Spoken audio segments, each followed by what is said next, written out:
Throughout history, powerful leaders often had concubines alongside their official wives. It's easy to picture this scenario, but in ancient Rome, not only women but also men could become concubines. Beyond being just a companion or someone desired, a male concubine could be either a slave or a freeborn person, closely linked to some of Rome's most influential individuals.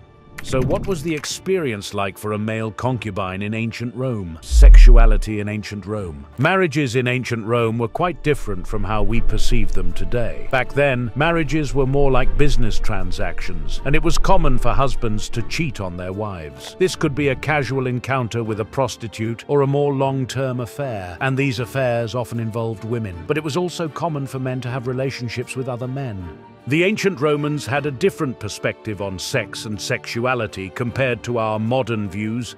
They didn't categorize people as homo, bi, or heterosexual, and labels were not applied. Instead of focusing on who was involved in the sexual activity, the Romans emphasized the power dynamics during the act itself. In a heterosexual relationship, the man was considered the giver, and the woman was the receiver, symbolizing a power dynamic where the woman submitted to the man. However, in relationships between two men, one of them would take on a more submissive and feminine role. For those in positions of power, it was common to have both male and female lovers, and this was not viewed as cheating. In a time without contraceptives and where childbirth posed significant risks for women, a man sleeping with someone other than his wife was sometimes seen as a form of birth control. In homosexual relationships, it was expected for the person in the higher position to take on the role of the giver, representing a more powerful and masculine role. However, there were exceptions to these expectations. Julius Caesar, despite being the most powerful man in Rome, chose to take on a submissive role in relationships with men, which confused the Roman public. Even though he held immense power in the political realm, his preferences in the bedroom were unexpected for many. Slavery in Roman society.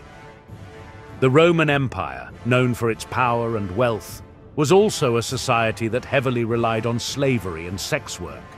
Male concubines, often bought and sold like commodities, faced a grim reality. Enslaved or sold into the profession, their lives were far from glamorous. In the Roman social hierarchy, the elite and wealthy class held power and resources, maintaining their status through institutions like slavery. Male concubines, selected for their physical attributes, were enslaved and used for sexual purposes. Young and exotic-looking, these men became objects of desire for the wealthy and elite. However, at times they played important roles in politics and international affairs. Their connections to powerful leaders allowed them to influence diplomacy and build alliances. An example of this is seen in the story of Antinous, a young Greek male concubine who was favored by Emperor Hadrian. While known for Hadrian's strong affection, Antinous had a broader impact beyond being a personal companion.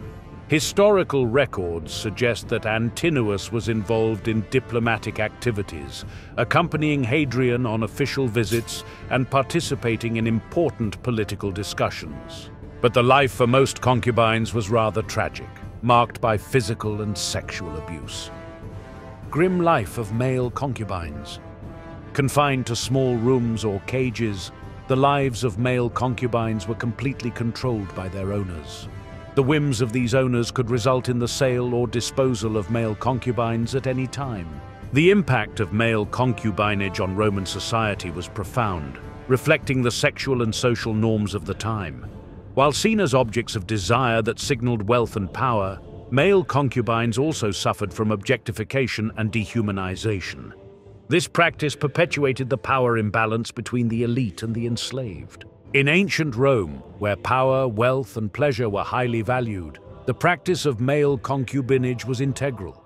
Young boys were bought or captured, forced into sexual slavery for the pleasure of the wealthy and powerful. Despite the harsh and brutal conditions, male concubinage was legal, contributing to the cruel reality of life in chains for these individuals. In ancient Roman society, there was a strong admiration for youth and beauty that sometimes resulted in disturbing practices. The fixation on maintaining the youthful appearance of male concubines wasn't just a superficial desire. It often involved painful and extreme measures. One unsettling practice was the use of a surgical procedure called infibulation, where a metal clasp or fibula was applied to hinder physical development. The aim was to preserve a high-pitched voice and a youthful look that some patrons considered appealing. The ancient physician Galen documented this procedure in his writings, noting that some individuals underwent it willingly, lured by the promise of support and favor. However, others were forced into it, their bodies manipulated to satisfy the desires of those in power. The quest for eternal youth went beyond infibulation. Additional methods like restrictive diets, specific exercises, and special grooming routines were employed to ensure that male concubines remained youthful and attractive. Business of the state. Male concubinage, sanctioned and regulated by Roman law, conferred complete control upon owners, enabling them to sell or trade concubines at will. Lacking legal rights, these individuals were treated as property, significantly impacting Roman society by reinforcing male dominance, female submissiveness, and establishing a hierarchy where the affluent and powerful wielded control. Owning a concubine became symbolic of wealth, status, and masculinity. Beyond sexual relationships, male concubines were valued for their intelligence, wit, and charm, often serving as esteemed companions to the elite. Despite their elevated roles, their lives were fraught with challenges, subject to the caprices of masters who could replace them at any moment. Betrayal and competition for affection among concubines were constant threats, leading to heartbreak and emotional turmoil. In ancient Rome, the connections between male concubines and their benefactors went beyond just physical attraction.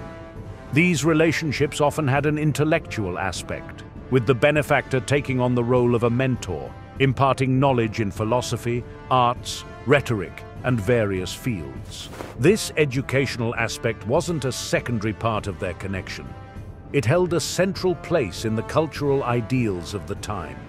The ability to participate in intellectual discussions was highly esteemed, and male concubines were expected to engage in scholarly conversations, compose poetry, and even create art.